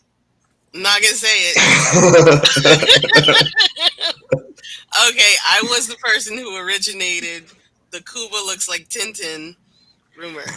That was me. The cute little flip curl in the front. Come on, man. I forgive you. But this is going down in your permanent record. I'm so mad. Like, I had this whole thing I was going to read about police stops and stuff. You know what? I'll save it for Saturday. Less stuff I have to write. Okay, that's true. Right? Yeah, we're going to need something for Saturday that kind of neutralizes the energy, because I have a feeling Worsdy's coming in with all kinds of 1804 Haitian hate with the subject matter. And I might be like, yo, Negro, calm down, man. So so I'm gonna save this. You know what? Save it for tomorrow. Not tomorrow, Saturday. I'll save my rant for Saturday because I definitely want to get your guys' opinion on it. I did want to go to the champagne room, but I feel like since we're here this long, we'll just keep doing the free show like this. Mm-hmm. If you guys like what you see and you're enjoying yourself for this last half hour and you want to support the show so we can keep doing this and entertain you and educate you, become a patron. Speaking of the N-word, I asked and I couldn't get it. I couldn't get permission to do it. So the reason why the Patreon is called Bitter Lake Presents is my band Bitter Lake. I had this idea. I was like, let's do shows that aren't all punk and metal shows. And a friend of mine is a comedian, and sometimes he opens for Chappelle. And he had this idea, and we were going on tour to. We were doing we went to Brazil. We had to do a Brazil tour, and so he said, "Can I use your room? I have this idea, Jay." He goes, "You know, like the Rat Pack?" And I was like, "Yeah, I know the Rat Pack." And he goes, "I want to do comedy like the Rat Pack, but with hip hop beats." So he put together this dope crew of musicians that play for like, big time local people, In Vogue and Fantastic Negrito and all these people. And they would play like 90s hip hop, golden era hip hop music as he was telling jokes. And we actually recorded the audio. And there was part of it where he talked about your white friend that is the coolest dude, but never says the N-word. And when you're listening to the rap songs with the N-word in it, I hella thought of Cuba. I was thinking about that today for just no reason whatsoever, because I wanted to play it. And I was like, I'm gonna release this for patrons. So I hit him up to make sure it was still cool, because he ended up like working out a deal with some network, and he's like, "Nah, man, you can't play that material, brother. I can't have people hear it." Da, da, da, da, da. So I believe I let you hear it, Pascal, a while back. I remember. And they have a whole joke where they use the "suck a nigga" beat. They're all riffing over it, and he's talking about forcing his white friend to say the N-word, and it is literally one of the funniest. If I haven't sent it to you, Cuba, I will send it to you. Send it to me. I found it the other day. Comrade, please. I should already have it. That's a whole genre on TikTok. Cuba's looking real school shootery. That was me 20 years ago. That's what I thought about your wedding. Those people were so mean. You mean his friends and family? Oh my God. They were calling him a school shooter like all night. A virgin school shooter. My wedding. Yeah. It was his roast. Thank you for reminding me. Yeah. Is there a Canadian tradition of like mocking people to near like death during their nuptials and or any other major occasion? Is this way? Yeah, actually a bit all the time. Okay. It was that's why we had we saved some speeches for the after party, but Mia delivered to the full crowd. But yeah, it's kind of like after it's all said and done, after everyone's eaten, it's your chance to be funny and get a few things off your chest. There were some speeches that I was teared up at. I'm not gonna lie, I teared up at. When they came back from the wedding and described the way you were treated, I was like, "Do the guests actually like Cuba?" Or there was a moment. The table was with me, Doug Lane, Burgess. Cuba had another friend that's like a China scholar, John. What is his name? John Asid. Why is he not on the show yet?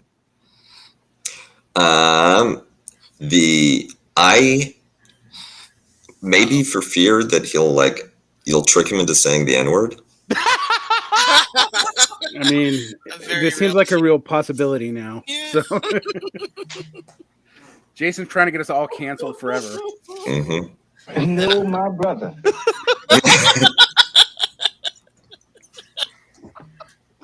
Was that Pascal that told me to put that on the board? That was me. That was you. That was them Toussaint. She chose that. Toussaint? I love that. Is my new favorite. She was like, you got to put that one on. Yeah, it's my new favorite. Because every time I play it, I see the commercial. Yep. I remember I was staying like the weekend at my dad's house when that commercial used to come on every time. Mm-hmm. And for those that don't know, there was this commercial that would play at night, and it was about these classic songs. Maybe the rights were up on them, and that's why they made this compilation. It was called Hey Love. Mm-hmm. There's all these classic kind of doo-wop songs. And this commercial was like 5, maybe even like a half hour. Yeah, half an hour. Yeah. And it ended with this. No, my brother. You got to buy your own. And I remember my dad watched it for the 100th time, and he was like, "I'm gonna do it. I'm gonna buy it." Yes. I'm not just gonna enjoy this music for free on this long commercial. Bankrupted that Negro. Oh, that was a proud moment in Black history. Why are all the proud moments in Black history like 80s crack and Hey Love? Yeah. I mean, Halo See is how one of the quiet better ones. Pascal got? He's like, Yo, man, I would say something, man. Jason's been off the meat rack all show, man. Pascal. All I was sitting there saying was Jason was like nigga.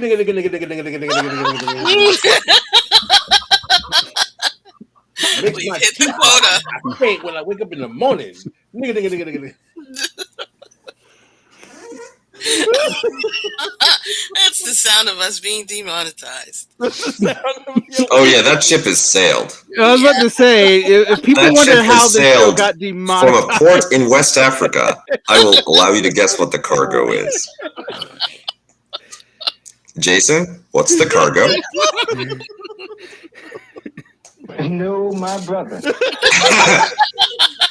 That's right, Cocoa Pods. Cocoa Pods. All of you should feel ashamed of yourselves. Only like seriously, Pascal. There was a moment in BET's history where every time it was like a Black History show, it was just Negroes selling drugs and the glorification of Negroes selling crack. And it's almost like that's where history is like the best, right? Reagan era, fucking bootstrapping crack salesman, and Booker T. Washington. isn't this why Aaron Magruder basically declared war on BET? I mean, like, did I tell you? So so I can watch the Boondocks on YouTube here in Mexico. I was going back and watching some of those episodes. They're edited in the United States now. Yeah, they're highly edited. There's a couple that have been taken out entirely. You can't watch it anymore. They even have the BET one where she wants to destroy Black people. Tears. I just have been having tears rolling down. That's why I'm saying the N-word so much, Pascal. It's Aaron Magruder's fault. Oh, you're I gonna named blame my Aaron child Magruder after now. one of the characters on that show. Thank you, Joshua. Julian Riley. Julian Riley is. Oh, that makes perfect sense now. Okay. Julian Riley looked at me about a year ago and said, "Dad," because that's how he talks now. His voice is all deep and he's taller than me.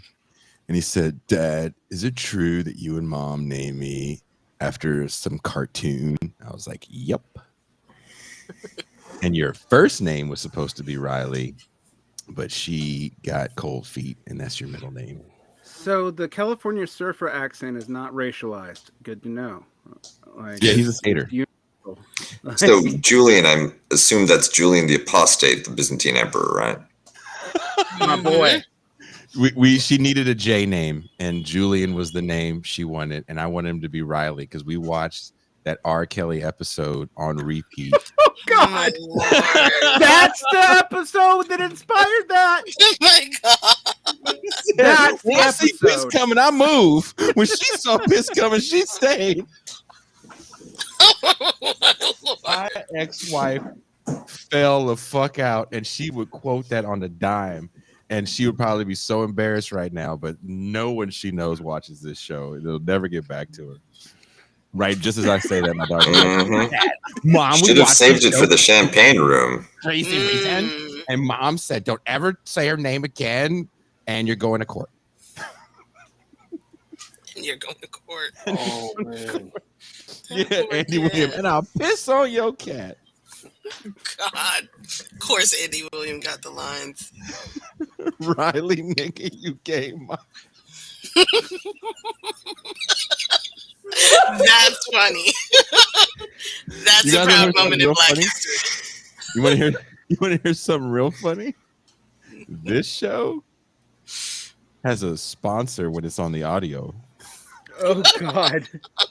Not anymore. My brother. For real. By your own. Mm-hmm.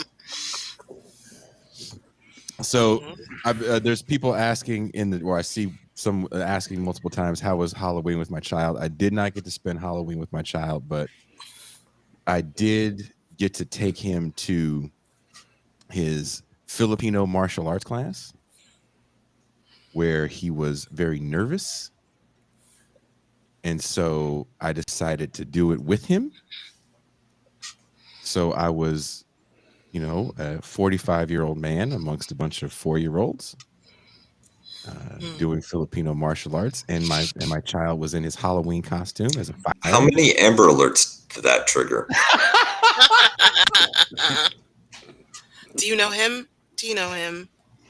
Okay. Yeah, you have to remember, I'm the black guy in the Filipino martial arts class with this beige child that people now know is some sort Do you of know this man? So that was Is he your driver?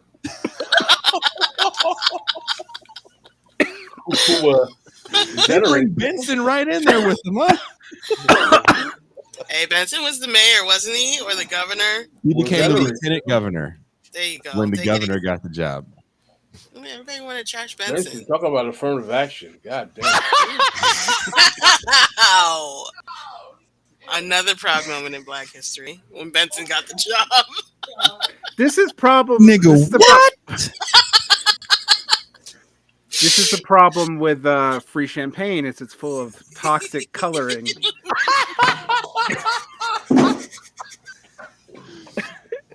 But I was trying to tell you guys a feel-good story before you start shitting all over me, looking like a goddamn kid diddler with skinny jeans on in the goddamn Filipino martial arts class.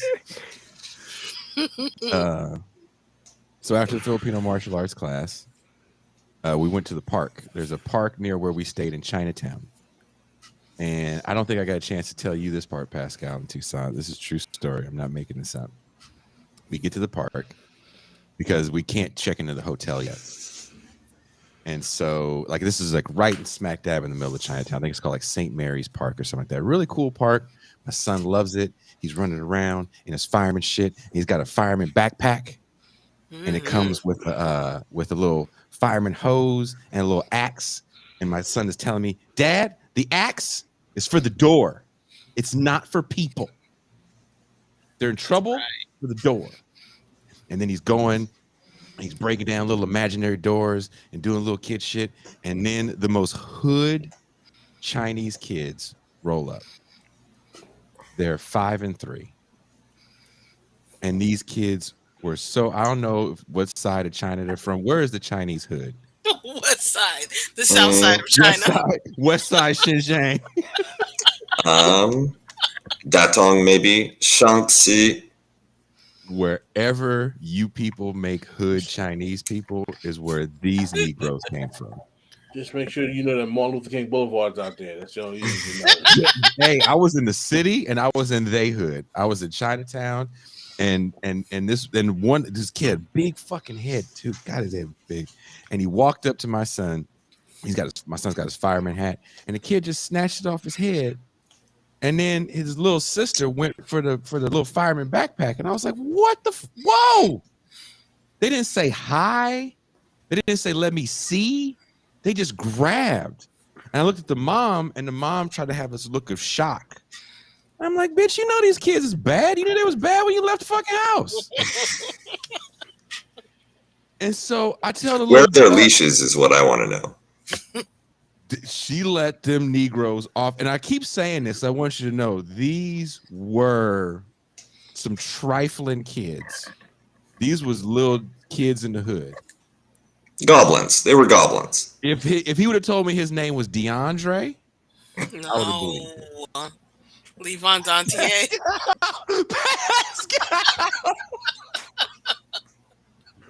That's the most hood name of all time. If your name is DeAndre, you get into some trouble. You have a warrant if your name is DeAndre. With an apostrophe. If you have an apostrophe, you don't know your daddy. No, You never finna know that nigga.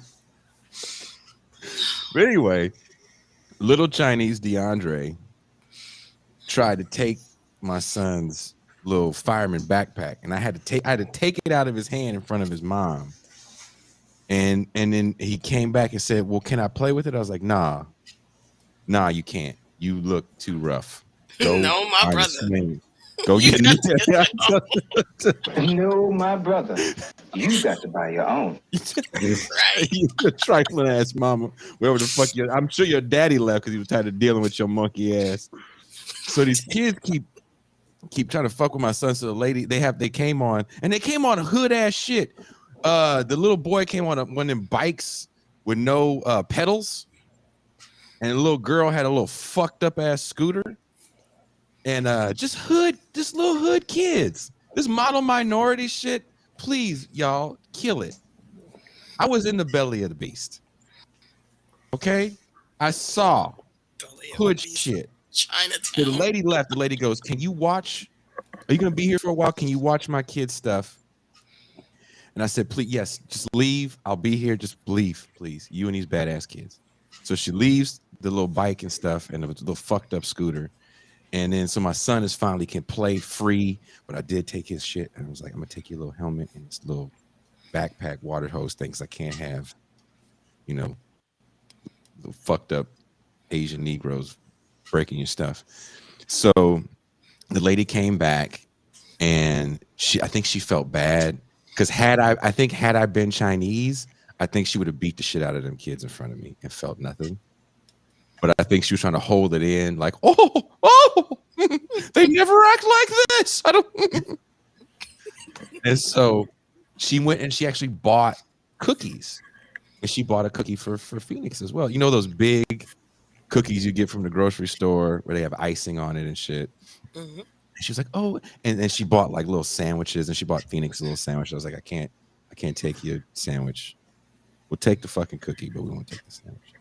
So Phoenix takes a cookie. We hang out with them for a little bit, and then we go to the hotel, take our stuff off, and I'm like, "Phoenix, you want to take the fireman costume off?" And then he looked at me like I was stupid. Like, no, I'm like, look at this. This is working. Yep. So we start walking down the street, and when I'm with my son, I really don't care what else is going on in the world. We got one rule: stay in front of me, say hi to everybody. And the only way I can get him to cross the street fast enough is if I tell him that he's got to jump up the curb. Like, all right, you ready to do the jump up the curb? And he's got to show off, and he's a fireman, and all these people are looking at him, and they're just, "Oh my God, he is just the most adorable fireman." And there was a very nice woman that had a bunch of candy. She had a big box of candy. It looked like she was going to go hand it out for maybe a Halloween party. And she had like a 9 or 10-year-old daughter, and the daughter just kept looking at Phoenix, and she said something to her mom, and the daughter goes, "Can he have some candy?" And they gave him this big ass bag of candy. Nice. I'm like, you are making out like all fentanyl. Just giving it away. Gotta start them young. So you're saying it was a plot? Yeah. I'm saying that was a drug deal you saw. That you brokered. Right. Is that why my son wouldn't I put the candy in my pocket, and my son kept staring at me. He kept staring at me like this. He kept staring at me hella hard. I'm like, "What's wrong?" He goes, "Where's the candy at?" Don't worry about where the candy is. Trying to punk me? Just where is that? So we keep walking, and there's a pizza place he likes to go to. You know those pizza places where they make the slice that you New York people like, where it's as big as your face? Bigger than your head. Yes. Yep. So It's called real pizza. Yep. Wow. Yep. No, my brother. I prefer Detroit pizza personally, but that's just me. Because it's hearty. Anyway, the pizza place that we like to go to was closed, and Phoenix was very upset about that. And I was like, "That's all right, son. I know another spot." And I hadn't been this high up in the Tenderloin in a while, and I don't know the last time Cuba was in San Francisco, but it's bad. Oh, yes. I mean, when you said Tenderloin, I'm like, why are you there with a child? So yeah, I mean, wow. I mean, it's no longer a drug deal. It is now human trafficking. Man. It's bad. They're just shooting up everywhere. But every time we're walking around, because this little boy, this fireman, is just so happy to be around, and he don't know what people is doing. They put the drugs away. Everybody's putting the drugs away. Aww. They're actually really happy to see him, right? And there's a dude. I don't know for sure if he was a junkie. I'm pretty sure he might have been a junkie. And we walk up. We're in between Polk and what street is that? I can't think. But we're towards the top, towards Polk, going up Erie. Yeah, this is not a great neighborhood. I know exactly what you're talking about. It's not a great. So you know what I'm talking about. We're by the methadone clinic, right? Right. Yes. Why? Cats. I'm not trying to be funny. Cats are, and I'm getting a little emotional thinking about it. Cats are all over the street, right? Passed out. It's like that, Pascal. This is you meaning men, not cats. Can I like just yes, make like sure? grown ass men. Okay. But Phoenix doesn't know any. They're just people. Like what they just they seem sleepy. Okay, you know. So and but everybody there was something about the mood where people were pretty. They were laughing. They were smiling. So this dude, again, I don't know for sure if he was a junkie, but he handed Phoenix $10. Yeah, buy yourself something nice. Yeah. Yeah. I mean, he did. I'm holding his hand. He didn't have to. I didn't think I would. Just take it. I'm gonna spend it on drugs anyway. Yeah, I'm gonna spend it on heroin anyway, kid. Just go ahead. Give me some of that fentanyl. That was another drink. Yeah, exactly. I mean, to be fair to the Bay, it now costs so much to live there that they may be like lower middle class stockbrokers or something. I don't know. Right? Upper, lower, middle class. Like they just fucked up a couple of deals and now this is where they're at, the Tenderloin. But little kids rolled up $10 bills. I used to spend a lot of time in the Tenderloin when I was thinking about moving to the Bay Area before I left the country. And it was messed up then, but it was affordable. It is no longer affordable, but it is still messed up. It is. Like $100,000 per year for a 1-bedroom apartment that you'll involuntarily share with whoever can break in. Exactly. It was bad, and I was having this moment where I'm older now as a dad. My daughter calls me grandpa dad. No. Because I'm not that she's having, she just thinks it's funny that I have this child. And she also calls my father that because I'm 32 years older than my sister. Jesus. Yeah. The youngest one. That family tree's got branches. All different heights. All different. Well, at least it's not a singular branch. Sure, right? Goes straight up. Right. They said she's pregnant. No, that's just what she calls me. My daughter. No, she's so terrified of having her own children. And she actually ended up coming to hang out with us too. But as we were walking down the street, I called Pascal and we'd have our group call. And this other homeless dude who's living in a van, very obviously, sees me in Phoenix. He goes, "Hey, is this your son?" And I was like, "Yeah." Let's just walk around snatching little light-skinned children. Sounds just like my ex-neighbor. I don't know. And he goes, "He played the drums." And I said, "Actually, he has a drum set. I haven't been able to practice with him lately." He goes, "I got some brand new drumsticks, man. I want to give them to your son." And I'm thinking here still, I'm like, okay, what's this nigga finna pull out of his car? He gets out of his van. He goes in the back and he's talking to somebody that's in the back of the van. He's like, "The drumsticks, nigga." And he goes, Damn. And he pulls out in the package brand new drumsticks and he hands them over to me ever so calmly. And he says, "When I see young black kids like this," and he's a black man, I want to give them drumsticks. Maybe they'll be the next big time drummer. And I looked over at my son, my rhythmless son, and I was like, maybe, but thank you. And so now he's got drumsticks, candy, $10. Money. He just ate a big ass cookie from the Chinese. Wait. Does he run a gang? Because it sounds like he's just getting tribute from everybody. Right. Like, are those protection drumsticks? Yep. Is that protection candy? Fireman protection. Exactly. I use this axe to help people, but sometimes Yep.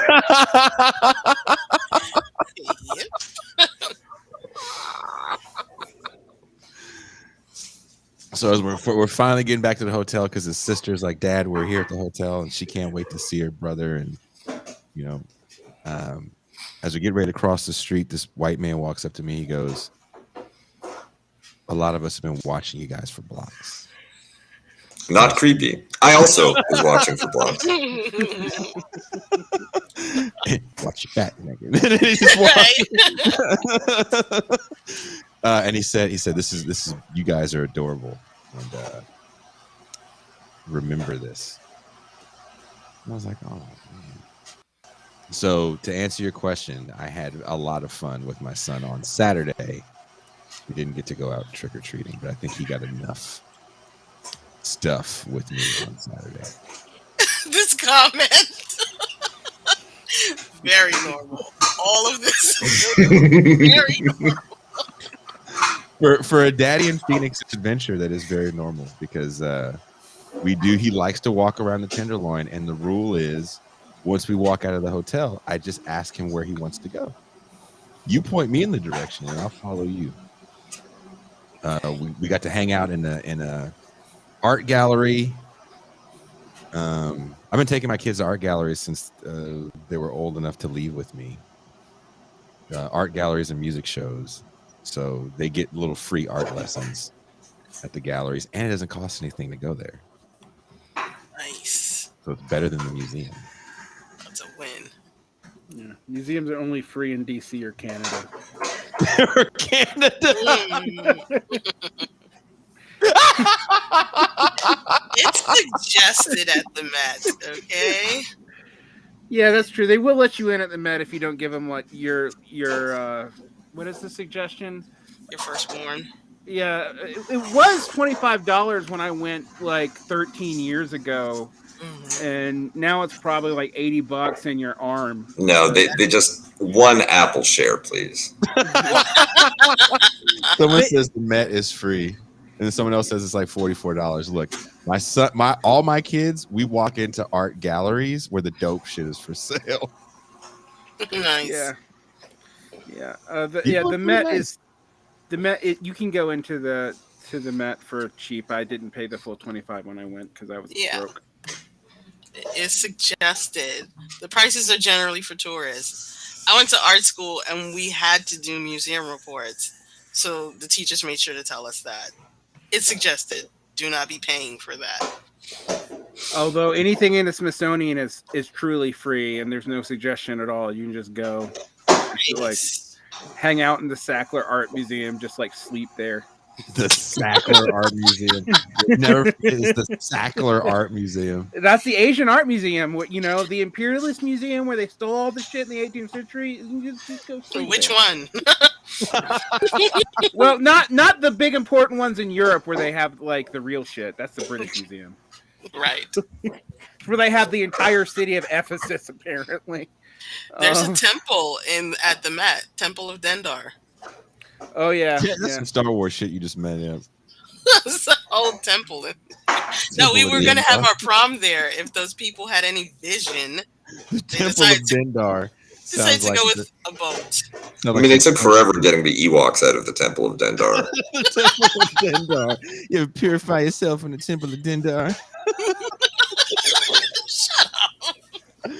Oh, speaking of old clips, I found. So I was going through the clips for some reason. Oh, because someone was like, "Oh, what is it that you meet people on these sites? Like, what is it that you do?" And I was trying to find a clip, and I found a clip of Throat Balls where me and Pascal are having a conversation about can light skinned niggas fight. Oh my gosh. I couldn't stop laughing. Wow. I couldn't stop. I feel like some of us should not be privy to this conversation. It was you me, say. Pascal, and Kuba. And Kuba was talking about that he thought Prince could scrap, and everybody was like, "Yeah, Prince could probably scrap." That's true, but I would also put money on Prince. But I feel like this is a Shonda for the Whiteium. Like, sorry, Jewish reference, but for real. Oof. Dude, I'm telling you, Derek can't say Jew. I K-word, can say please. Jew.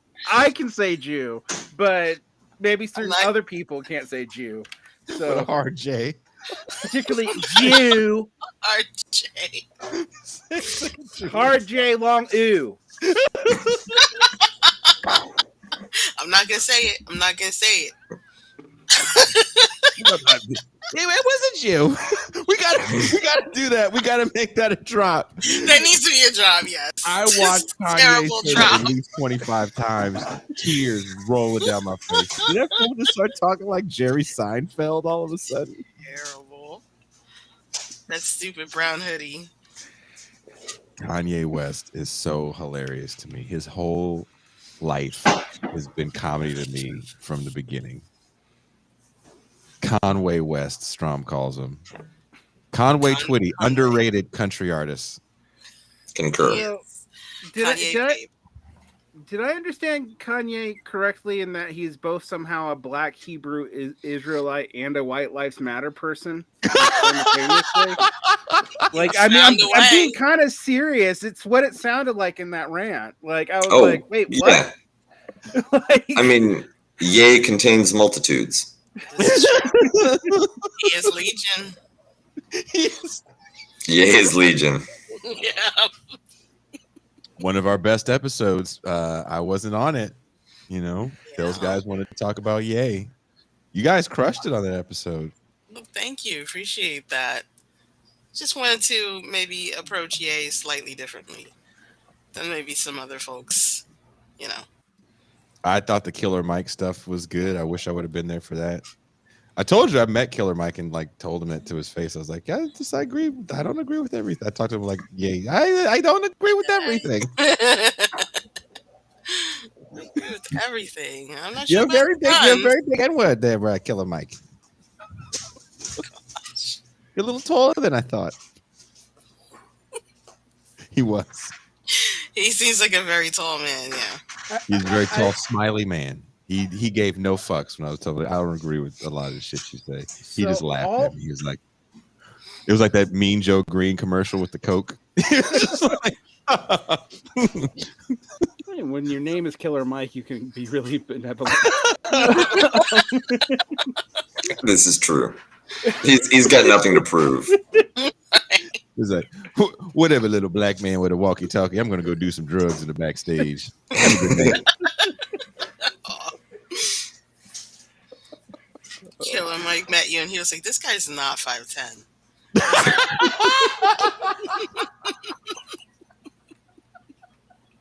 He's definitely not 5'10". I bet he tells people that. But he's not. Oh my god. Killer Mike looking at your dating profile. Mike is talking hella shit.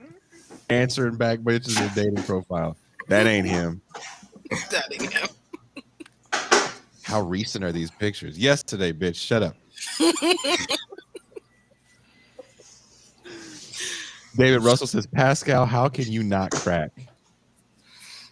Man, I'm worried about cancellation, demonetization, lawsuits. I'm sitting there.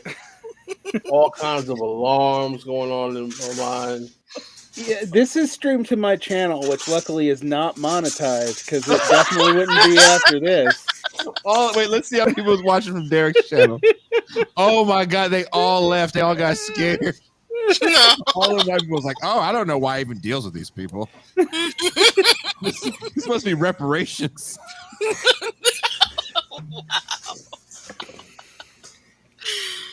Wow. It's a black man giving reparations on his channel. Giving up one guest appearance at a time.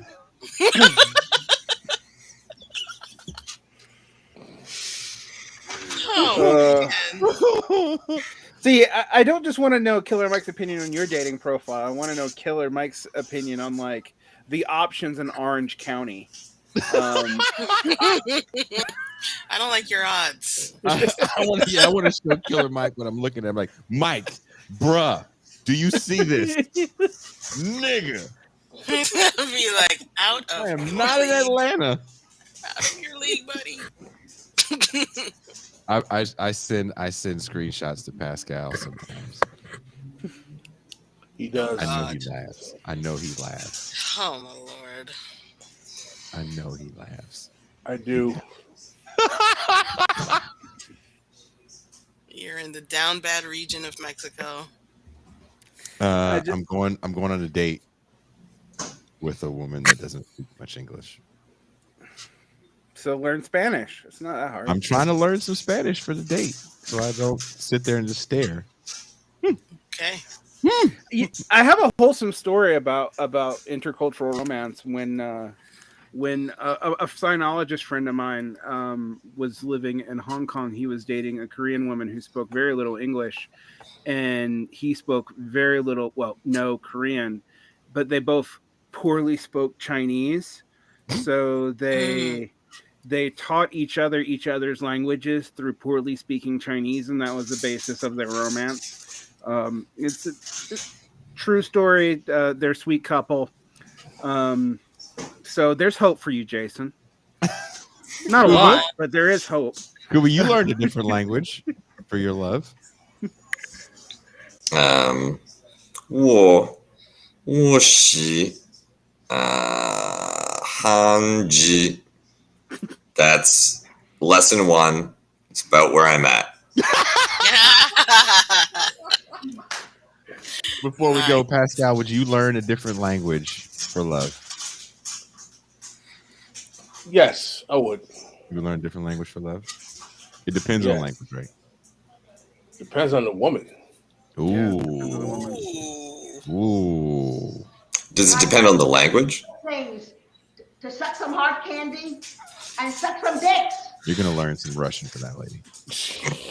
Lord Jesus. Why? Oh, boy. Cursed drop. Cursed drop.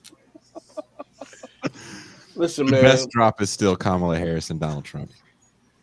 You gonna play I that don't know now? if we're gonna be able. I don't know if we're gonna be able to squeeze a penny out this YouTube video. Oh no, it's 2.5 hours of free. Yep. On your left says Pascal's earmuffs. I don't know if you guys know what earmuffs means, Please Oh, don't God. take us No. down this road. but I'm not going to say it. You have to be in the circle of trust to know what earmuffs means. Good. Okay. Oh, boy. This is Okay, still good. revolution, not devolution. Yeah, that's the circle of trust comment. All You right. still got to have our inside jokes. I feel like Scotland in regards to the UK.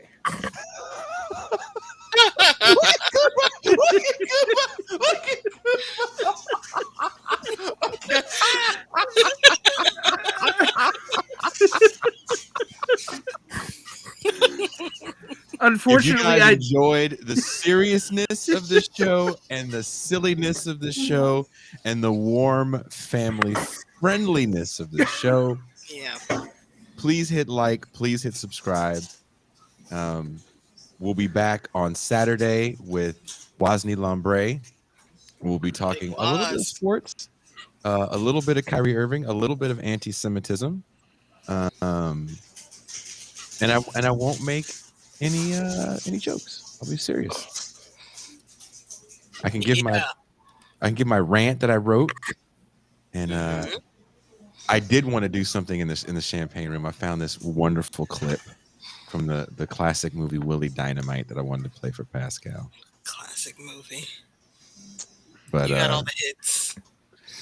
we'll save that for later. Kuba, thank you, brother. Derek Varn, thank you. Pascal Robert, Yes, sir. get some rest. I know you're tired of my shit. All right, bro.